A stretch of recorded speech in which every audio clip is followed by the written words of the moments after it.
Welcome to Jaya's homely kitchen. ഇന്ന് നമുക്ക് മുട്ട ബജ്ജി തയ്യാറാക്കാം. ഇതിന് വേണ്ട ഇൻഗ്രീഡിയൻസ്: ഞാനിവിടെ 3 മുട്ട ബജ്ജിയാണ് തയ്യാറാക്കാൻ ഉദ്ദേശിക്കുന്നത്. അതിനായിട്ട് 3 മുട്ട പുഴുങ്ങി വെച്ചിട്ടുണ്ട്. ഓരോന്നും 2ആയിട്ട് മുറിച്ച് 6 ബജ്ജി തയ്യാറാക്കിയെടുക്കാം. മുഴുവനായിട്ട് വേണമെന്നുള്ളവർക്ക് അങ്ങനെയും തയ്യാറാക്കാം. 4-1 വേണമെങ്കിലും മുറിച്ചെടുക്കാം. മുട്ട നന്നായിട്ട് പുഴുങ്ങി തോല് കളഞ്ഞ് വെച്ചിട്ടുണ്ട്. പിന്നെ വേണ്ടത് 1 തൊട്ട് 1.5 ടീസ്പൂൺ വരെ മുളക് പൊടി എടുത്തിട്ടുണ്ട്. ഓരോരുത്തരുടെ എരിവിനനുസരിച്ച് ക്രമീകരിക്കാം. 1/4 ടീസ്പൂൺ കുരുമുളക് പൊടി, ആവശ്യത്തിന് ഉപ്പ്, 120 ഗ്രാം കടലമാവ്, 2 ടീസ്പൂൺ അരിപ്പൊടി, കുറച്ച് വെള്ളം, പൊരിക്കാൻ ആവശ്യമുള്ള എണ്ണ. ഓരോ മുട്ടയും നമുക്ക് 2ആയിട്ട് കട്ട് ചെയ്ത് വയ്ക്കാം. ബജ്ജിക്കുള്ള മാവ് തയ്യാറാക്കാം. കടലമാവും അരിമാവും മുളക് പൊടിയും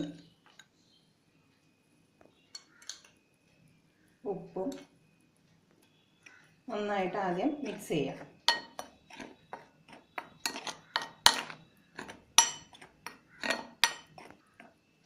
ഇതിൻ്റെ കൂടെ കുറച്ച് വെള്ളം ഒഴിച്ച് നമുക്ക് മിക്സ് ചെയ്യാം. ആദ്യമേ ഒന്നിച്ച് വെള്ളം ഒഴിക്കരുത്, നോക്കി വേണം മിക്സ് ചെയ്യാൻ.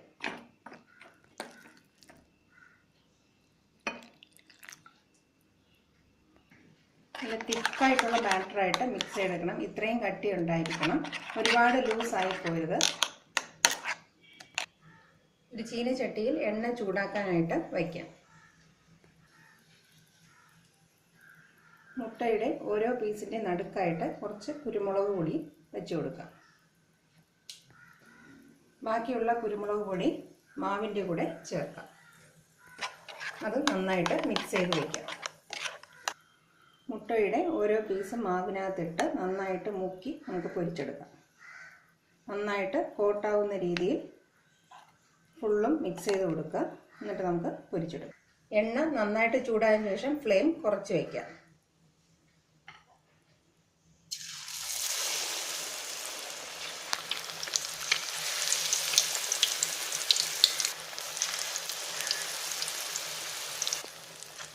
തിരിച്ച് മറിച്ച് വിട്ട് നന്നായിട്ട് ഗോൾഡൻ ബ്രൗൺ കളറായിട്ട് നമുക്ക് പൊരിച്ചെടുക്കാം.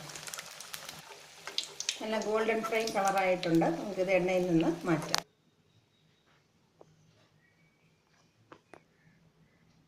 വളരെ രുചികരമായ എളുപ്പത്തിൽ തയ്യാറാക്കാവുന്ന മുട്ട ബജ്ജി തയ്യാറായി കഴിഞ്ഞു. ഇതെല്ലാവരും വീട്ടിൽ തീർച്ചയായിട്ടും പരീക്ഷിക്കുക. കുട്ടികൾക്ക് ഉണ്ടാക്കി കൊടുക്കാവുന്ന നല്ലൊരു സ്നാക്കാണ്. Thank you for watching my video.